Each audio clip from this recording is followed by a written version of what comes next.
Rasulullah Shallallahu Alaihi Wasallam sering ngendikan kalian masuk surga itu bukan hanya berdasar amal, tapi berdasar anugerah Allah Subhanahu wa Ta'ala.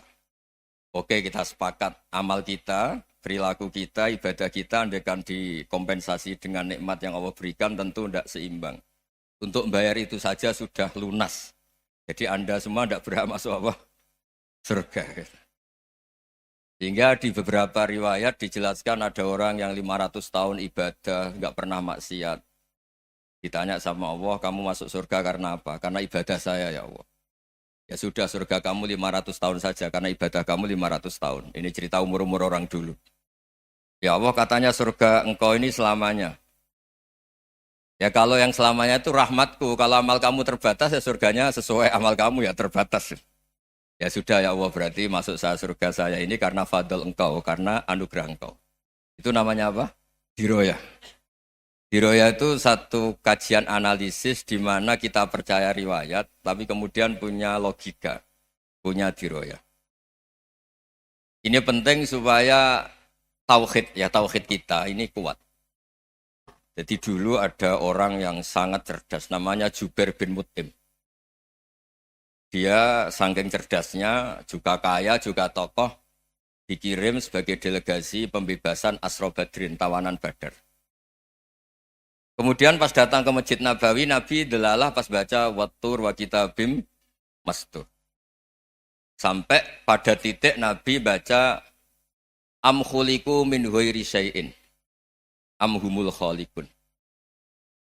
Apakah penciptaan yang sedemikian canggih itu dimulai tanpa perwujudan, tanpa sesuatu yang real, yang maujud? Orang itu langsung bersimpuh, matur, ya Rasulullah saya Islam. Kada qalbi yatir, hampir hati saya, otak saya, pikiran saya itu terbang. Karena logika yang dibangun ateisme misalnya, kalau alam raya ini dimulai dari nihilisme, berarti logikanya apa? Al-adamu yakhluqu maujudan. Alam raya ini kan maujud. Maujud itu ada. Kalau yang lebih dulu itu ketiadaan, berarti ketiadaan menjadi sebab kewujudan. Kalau dalam bahasa Arab itu al-adamu yakhluqu maujudan. Sesuatu yang harusnya nggak jadi faktor karena ketiadaan, menjadi faktor sesuatu yang nyata. Itu kan nggak masuk akal. Ya, kalau alam raya ini ada al-adam sing yasbiku maujudan, berarti alam raya ini al-adamu yakhluqu maujudan, suatu yang tidak ada menciptakan yang ada. Dengan logika itu terus kita ngaji, diajari sama guru-guru kita, sifat dasar Allah itu maujud. Wallahu maujudun qadimun. Terus masuk. Yang harus distatuskan pertama dari Allah itu apa? Maujud, wujud. Karena dengan wujud ini layak menjadi penyebab adanya alam raya ini. Sehingga ketika kita menolak faham nihilisme atau ateisme, faham tanpa Tuhan, tanpa pencipta awal, kita punya diroyah. Bahwa tidak mungkin ketiadaan ini menjadi sebab perwujudan alam raya ini. Yaitu am khuliqu min ghairi syai'in. Masa alam raya ini diciptakan tanpa sebab yang nyata, yaitu wajibil wujud. Siapa itu? Allah Subhanahu. Begitu juga menyangkut sholawat. Orang boleh beda pendapat tentang redaksi sholawat. Ada yang sholli ala Muhammad, ala Sayyidina Muhammad, Nabi Muhammad. Monggo lah masalah redaksi saja. Tapi setelah dianalisis, Nabi itu Pak Rektor, jadi Nabi setelah Nabi Isa saking dihormatinya sampai dituhankan. Juga jadi Nabi yang ada cerita masih hangat, orang Yahudi itu bunuh Nabi. Jadi yang satu mendudukkan Nabi sedemikian tinggi sampai kayak Tuhan. Yang satu menjatuhkan Nabi sedemikian rendah sampai dibunuh. Kayak apa susahnya jadi Nabi Muhammad SAW. Kemudian dengan gampang Hadaddin agama ini bikin syariat yang bernama sholawat. Redaksinya monggo lah sesuai tradisi masing-masing. Allahumma sholli ala Muhammad, Allahumma sholli ala Sayyidina Muhammad, ala Nabiyina Muhammad, monggo lah. Tapi yang jelas redaksi ini kalau di diroyah dikaji, Allahumma itu Tuhan, Tuhan itu pemberi. Wa Muhammadun wa injalla qadruh abdun min ibadi. Muhammad apapun tinggi derajatnya tetap berstatus hamba. Sehingga agama ini terjaga oleh syihotus sholawat. Agama ini terjaga oleh redaksi sholawat. yaitu Allah tetap pemberi sebagai Tuhan yang enggak tersaingi, la syarikalah. Rasulullah Muhammad wa injalla qadru, apapun prestasinya bisa mi'rad bisa apa saja, tetap seorang hamba yang butuh muhtajun ila rahmatih. Jika redaksi Allahumma sholli ala Muhammad ini mengukuhkan yang Tuhan tetap Tuhan, hamba pilihan tetap hamba pilihan. Tentu dengan redaksi ini kemudian kita mendudukkan Nabi benar-benar posisi terhormat. Yaitu orang yang paling berhak dapat askat tahiyat, mendapat penghormatan Allah paling tinggi, yaitu Rasulullah Muhammad SAW. Dan itu diulang-ulang oleh Allah. Subhanalladzi asra bi'abdi. Status hamba ini diulang. Lagi-lagi ini bernama diroyah. Bernama apa? Contoh ketiga misalnya fihi ayatum bayinatum maqamu Ibrahim. Dulu orang Yahudi itu ada diskusi masif. Syaratnya Nabi itu mbah-mbahnya harus Nabi, harus keturunan Nabi. Kemudian semua Nabi rata-rata di Palestina, di Syam. Lalu Muhammadnya asal-usulnya dari mana? Tahu-tahu orang Arab kok Nabi, padahal orang Arab itu dulu jahiliyah. Walhasil terus diceritakan, bukti Muhammad ini turunan Ibrahim adalah ada jejak kaki Nabi Ibrahim di dekat apa? Ka'bah. Fihi ayatum bayinatum maqamu Ibrahim. Kalau Nabi Ibrahim pernah di Mekah, artinya beliau pernah meninggalkan turunan yang di Mekah. Itu bernama Nabi Muhammadun sallallahu alaihi wasallam. Itu disebut fihi ayatum bayinatum maqamu Ibrahim. Nah, itu namanya diroyah. Diroyah itu satu perilaku keseharian kita beragama, kemudian tahu logikanya. Yang keempat misalnya mangkana yu'minu billahi wal yaumil akhir falyukrim apa? Jaro. Orang yang iman karena Allah dan Rasul maka memuliakan tetangganya. Andaikan pakai hukum sosial tentu kalau tetangga kita baik, kita baik. Kalau kurang baik kok kurang penggawean kan gitu. Tapi dulu itu pernah ada seorang ulama itu dibully ya, dikerjain sama anak muda tetangganya. Pak Kiai datang ke rumah saya. Orang ini datang. Kemudian setelah di rumahnya, saya tidak jadi butuh sama Pak Kiai, silahkan pulang. Itu Kiainya senyum menikmati. Dan itu terulang 3 kali. Dibully seperti itu, dikerjain terulang 3 kali. Lalu tetap Kiainya tuh asik, seneng sekali. Lama-lama muda ini tanya, kenapa engkau tidak tersinggung? Padahal saya kerjain sampai 3 kali. Tak undang, terus tak suruh pulang, tak undang, tak suruh pulang.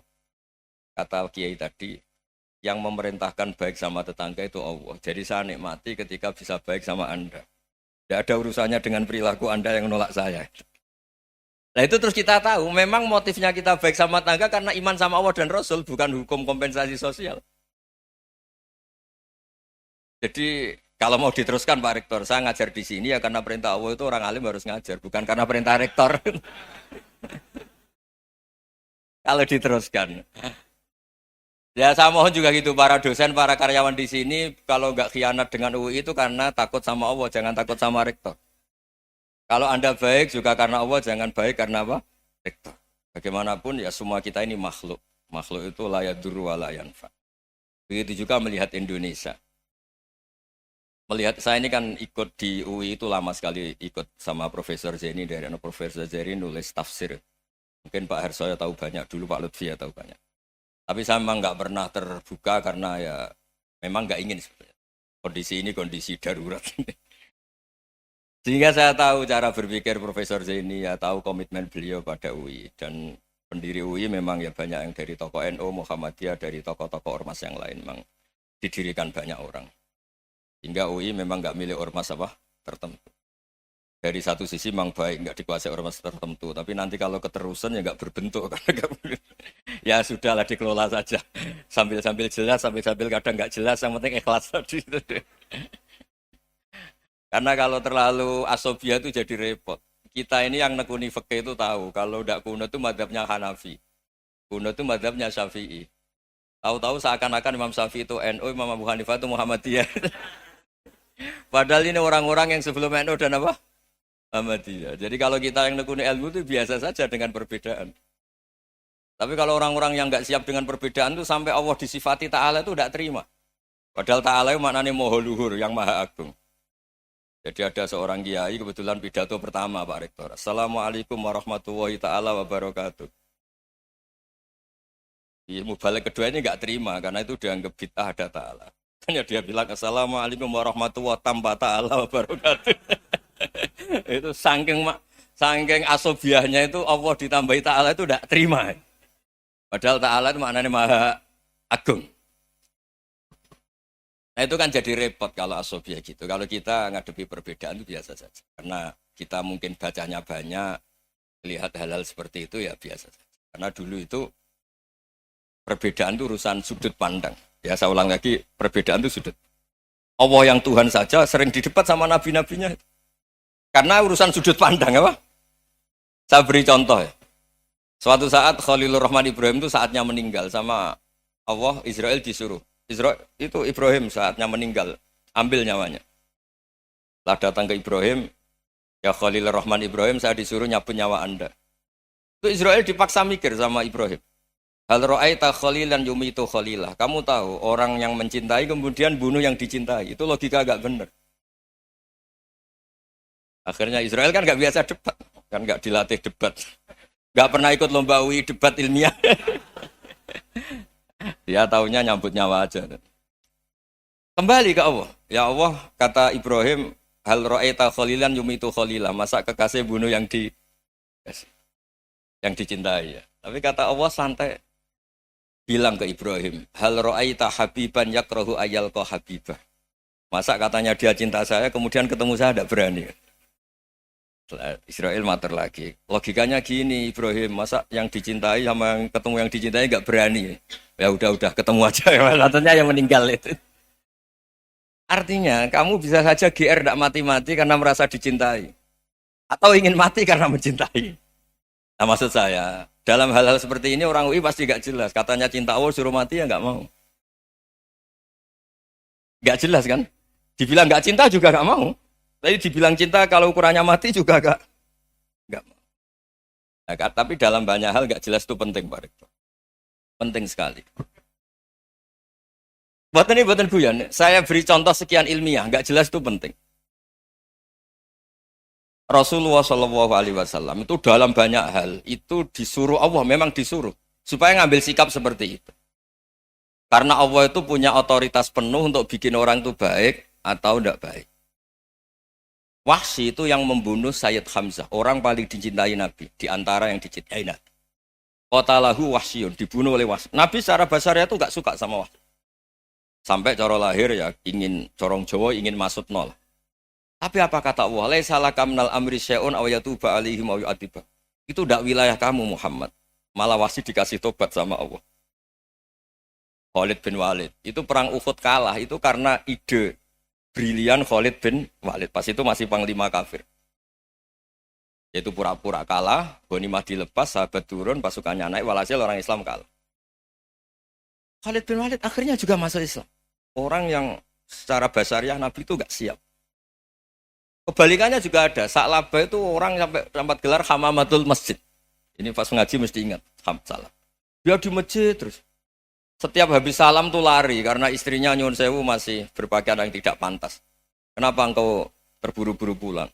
Pakaian yang dipakai istri saya sekarang saya pakai. Ya pakaian sarung itu kayak Pak Rektor kan fleksibel.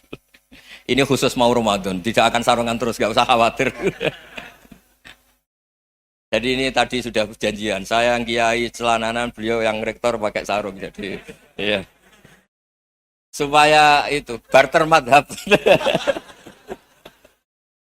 Tapi hanya sekali ini aja, bukan. Jadi jangan diharapkan ini jadi tontonan terus-menerus. Dan ini barter madhab. Saya sama Profesor Kores juga sering gitu. Saya pakai sarung yang dihadiahi beliau pakai sarung yang dihadiahi saya. Memang itu tradisi Islam. Tahadau tahabu, kamu saling memberi hadiah maka kamu saling mencintai, bukan riswah, bukan riswah. Walhasil terus Sa'labah ini mbok saya didoakan Nabi supaya saya kaya, supaya tidak sering ganti-ganti pakaian seperti ini sama istri saya. Jangan-jangan kamu miskin itu lebih baik. Ngotot minta didoakan. Didoain Nabi kaya terus lama-lama ninggal sholat, ninggal jamaah. Itu Allah belum tersinggung. Yang mulai Allah tersinggung itu kan saya sering fatwa di mana-mana, sering memberi saran. Mumpung kamu miskin itu sering sedekah. Karena kalau sudah kaya itu tidak bisa. Saya memberi analogi gini. Kalau saya masih santri miskin, punya uang 100.000, diminta guru saya 50 tak kasihkan. Padahal itu 50%. Punya 2 kambing kurus, diminta guru saya 1 pasti tak kasihkan. Padahal itu 50%. Jadi kalau punya sapi Brahman atau sapi limusin yang harganya itu 100 juta, punya 2, diminta 1 boleh enggak? Enggak boleh. Saya punya motor butut 2, diminta teman saya 1 boleh. Tapi kalau Davidson Harley itu enggak boleh. Nah, walhasil itu kalau kita miskin, misalnya kita zaman kuliah atau zaman mondok atau zaman apa saja, punya uang 100 ribu, nartik temannya sampai 50 ribu kan biasa. Tapi setelah 1 miliar, berani enggak kamu kasihkan 500 juta? Sama-sama 50%. Enggak kan? Nah salabah gitu, ketika zakat masih per 40 kambing 1 kambing itu sebenarnya kan masih ringan. 41, 82. Kambingnya itu sudah mabenal jabalen. Barang dihitung zakat karena sudah ribuan, jumlahnya sampai 400 kambing. Banyak lah pokoknya. Terus kata salabah, ini pemerasan. Karena jumlahnya besar. Allah tersinggung karena nabinya dianggap narik zakat itu dianggap khorot, dianggap pemeras. Allah tersinggung kemudian fa'aqobahum nifakon fi qulubihim ila yaumil. Dia ditetir munafik. Semenjak itu terus tadi kembali gak jelas tadi. Barkohnya gak jelas itu menjadi orang tuh bijak. Ini sekarang nakal, jangan-jangan nanti jadi orang baik. Yang sekarang baik, jangan-jangan suatu saat jadi tidak baik. Semua orang introspeksi. Gak ada jaminan kalau kita sekarang baik akan baik terus. Gak ada jaminan kalau kita sekarang buruk akan buruk terus. Sehingga terus banyak kiai-kiai bijak itu memang lahirnya gak tegas. Tapi gak tegas itu yang menjadikan bijak. Karena sama-sama mungkin. Itu yang disebut laisa laka minal amri syai'un aw yatuba alihi mau yu'adzibum. Itu tidak wilayah kamu. Ketika Allah mengomentari orang munafik juga wa yu'adzibal munafiqina insya'a aw yatub. Bisa saja ada yang disiksa, bisa saja ada yang dikasih tobat. Karena pola yang kita analisis itu semuanya menurut kita. Bukan menurut kemaslahatan orang apa? Banyak. Saya punya sekian contoh cerita. Orang yang sowan kiai baik-baik, mungkin bawa gula atau salam tempel, tidak tahu lah. Itu tidak mesti jadi wali. Tapi Kalijogo yang kenal Sunan Bonang, itu kenalnya itu karena ingin begal. malah jadi wali. Tapi tidak usah dicoba.